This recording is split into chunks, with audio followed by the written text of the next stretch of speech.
100 টাকা দিয়ে কি হবে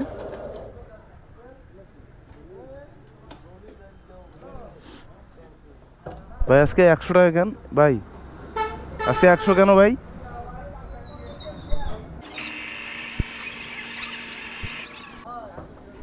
এ ভাই, আমাকে যে আরো আসতে হবে তাহলে?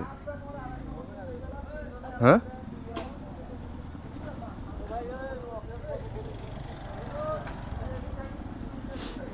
আর 100 টাকা দাও।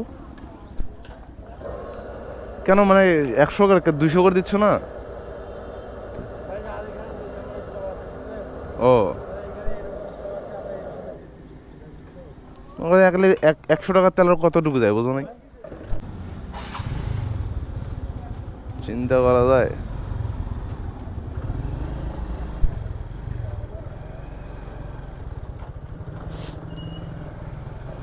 ওর নাকি স্টক নাই, 100 টাকার তেলের বেশি দিচ্ছে না। বলার পর তারপর আর 100 টাকা দিল। আরে গাড়ি ঘোড়া চালা বাদ দিতে হবে, পুরোনো জীবনে ফিরে যেতে হবে, সাইকেল বের করতে হবে, কোনো উপায় নেই আর।